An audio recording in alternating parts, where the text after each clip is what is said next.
July 7th, Acts chapter 25, verse 1 till 27. Now, when Festus was come into the province, after 3 days he ascended from Caesarea to Jerusalem. Then the high priest and the chief of the Jews informed him against Paul, and besought him, and desired favour against him, that he would send for him to Jerusalem, laying wait in the way to kill him. But Festus answered that Paul should be kept at Caesarea, and that he himself would depart shortly thither. Let then, therefore, said he, which among you are able, go down with me, and accuse this man, if there be any wickedness in him. And when he had tarried among them more than 10 days, he went down unto Caesarea, and the next day, sitting on the judgment seat, commanded Paul to be brought. And when he was come, the Jews which came down from Jerusalem stood round about, and laid many and grievous complaints against Paul, which they could not prove. While he answered for himself, neither against the law of the Jews, neither against the temple, nor yet against Caesar, have I offended anything at all. But Festus, willing to do the Jews a pleasure, answered Paul, and said, Wilt thou go up to Jerusalem, and there be judged of these things before me?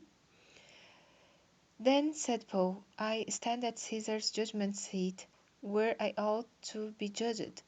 To the Jews have I done no wrong, as thou very well knowest. For if I be an offender, or have committed anything worthy of death, I refuse not to die. But if there be none of these things whereof these accuse me, no man may deliver me unto them. I appeal unto Caesar. Then Festus, when he had conferred with the council, answered, Hast thou appealed unto Caesar? Unto Caesar shalt thou go. And after certain days King Agrippa and Bernice came unto Caesarea to salute Festus. And when they had been there many days, Festus declared Paul's cause unto the king, saying, There is a certain man left in bonds by Felix, about whom, when I was at Jerusalem, the chief priests and the elders of the Jews informed me, desiring to have judgment against him. To whom I answered, It is not the manner of the Romans to deliver any man to die, before that he which is accused have the accusers face to face, and have license to answer for himself concerning the crime laid against him. Therefore, when they were come hither, without any delay, on the morrow I sat on the judgment seat, and commanded the men to be brought forth, against whom, when the accusers stood up, they brought none accusation of such things as I supposed, but had certain questions against him of their own superstition, and of one Jesus, which was dead, whom Paul affirmed to be alive, and because I doubted of such manner of questions, I asked him whether he would go to Jerusalem, and there be judged of these matters. But when Paul had appealed to be reserved unto the hearing of Augustus, I commanded him to be kept till I might send him to Caesar. Then Agrippa said unto Festus, I would also hear the man myself. Tomorrow, said he, thou shalt hear him.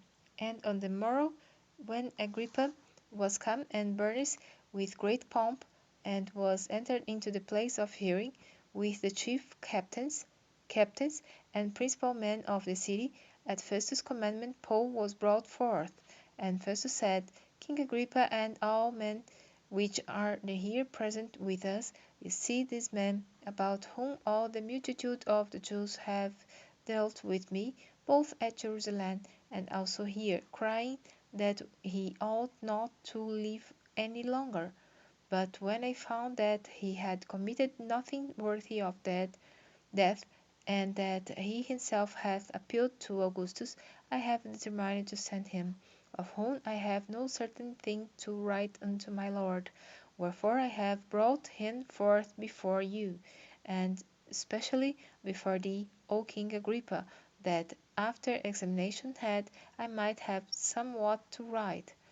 For it seemeth to me unreasonable to send a prisoner, and not without to signify the crimes laid against him.